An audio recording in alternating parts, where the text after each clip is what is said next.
guys, episode number 17 of Start Something. We're on a bit of a roll now, so why not keep it going?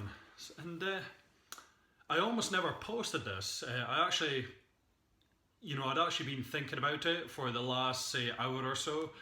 And it's just because it's been a bit of a funny week for myself. When I say funny, I'm not like, oh, Jim Carrey. I just mean like, because there's been quite a lot of changes with myself, with my life, and I've been kind of growing the coaching business recently, and because of that, my whole life has just kind of flipped upside down. So a routine that I'd been used to when it came to day-to-day stuff, when it came to training, diet, just studying, just pretty much everything, and that whole routine just kind of flipped on its head. And because of that, I kind of struggled to deal with it. I've got to be honest, and it really made me come back down to earth in terms of certain things that I coach with my clients when it comes to management of stress, of fatigue, of getting in simple things such as like kind of basic exercise and along with your training and that. And I never really preempted it, but 3 days in, this is Friday now, and I've been completely forgetting to eat. I've been having the breakfast in the morning, and because I've been on the go all day, I've literally been forgetting to eat. I've been going to training. Luckily enough, my training's been fine. This week's been more of a deload week, so I've only trained 3 times this week. Just testing the water, allowing my back to see how it feels, and just everything else involved pretty much. So I've kind of been lucky. I've not been having to push myself in that side of things, but I have been noticing, I have been noticing because I've not been eating, and I have like not purposely forgetting to eat, and because of that, I've been using this bad boy, a Jawbone. It's I've been quite curious to see how my sleep and whether I actually am getting in 10,000 steps a day, and it's actually quite amazing. It's yeah. If you've not tried one, I highly recommend either one of these, a Fitbit, or anything similar. But because of that, and I've been kind of moving quite a lot, and just as I said, I've literally been from say 10 a.m. until like 6, just not eating. I've been fatiguing really, really badly. Today and yesterday in particular, when it got to mid-afternoon, I was really struggling, and because I was fatiguing really badly, my focus was going out the window. My motivation to do things was kind of going out the window as well. And this is not something I've experienced for quite some time. And it's also because it's something I kind of speak to other people about and trying to advise them and coach them through it. It's actually been quite a relief for myself, because every so often it's good to get into this place, because you sometimes forget what it's actually like for other people. So you might have the information, you might have the guidance, and you might have the know-how to do so, but it's always good to pick up an injury, to experience something like this, because again, I've broken a routine, and that's something I'm going to have to work on next week, because I can't afford to not be eating. It's just not healthy. It's not gonna do myself, my training goals, my coaching, my alertness, just everything. It's not gonna do any of that any favors whatsoever. So it's actually been an interesting week in that aspect. So what I'm going to be doing tomorrow, today, I'm going to be going to train, and I'm going to test my lower back, which is going to be interesting because I'm going to squat for the first time in possibly over 2 months now. I feel quite confident about it, but not too confident, because I don't want to play that game where I do something and then I move back again. I'm taking 2 steps forward and 60 steps back. So what I'm going to do is I'm going to do box squats, And yeah, so let's see how it goes.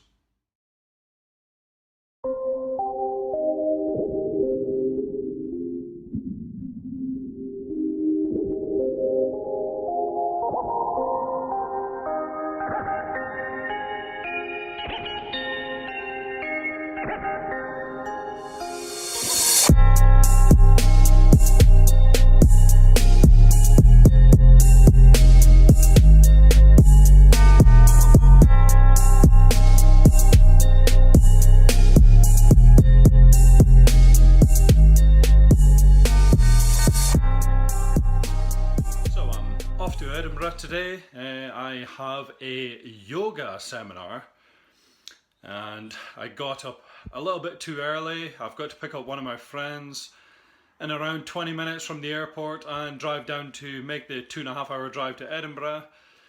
And I was up a little bit late last night. I was working until about 10 o'clock, just doing some client programming.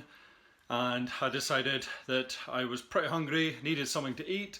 So I stayed up and watched some Netflix for a couple of hours. So, on the coffee and just getting ready to go. So, and because I'm heading down to Edinburgh, and because I was up so late last night working, I also forgot to, prep some food.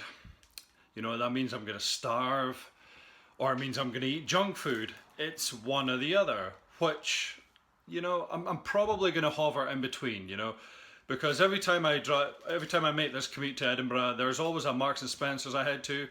I might pick up some sandwiches, some finger food, fruit, vegetables, and I also picked up some baked goods last night on the way home, and some fruit. So, that's going to tie me over for the day. I'm not going to be eating tons because I'm going to be in this seminar until about 4 or 5 o'clock, and then I'll be driving home. So it'll most likely, I will save most of my calories and most of my food intake for tonight when I get home, and I'm just going to be relaxing.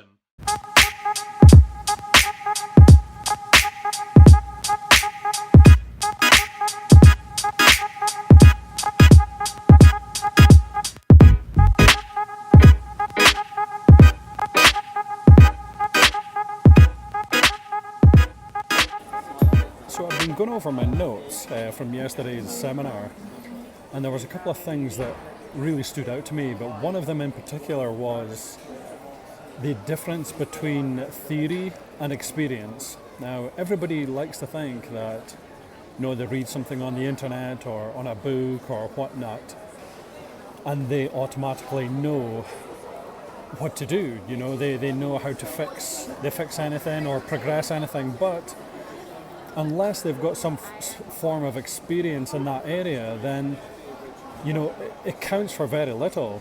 And one of the slides, it actually said 1% theory, 1% theory, 99% experience. Now, that would really, really apply to what was happening in the seminar yesterday. Obviously, the percentages are going to change, whatever you're going to be doing, but without experience and you should really have a higher percentage of experience. And if you don't, I really encourage you to find that, to find that out. If you want to improve at something, if you want to help somebody at something, if you want to achieve something, then you've really got to find some sort of level of experience, even if it's just a couple of months worth, but it goes a long way. And you can read as much books and as much, do webinars, articles, have conversations with people all you want, but unless you've been there, it's you're losing, and you might come across as a bit of a charlatan, on whatever you're doing, and nobody wants to be a charlatan.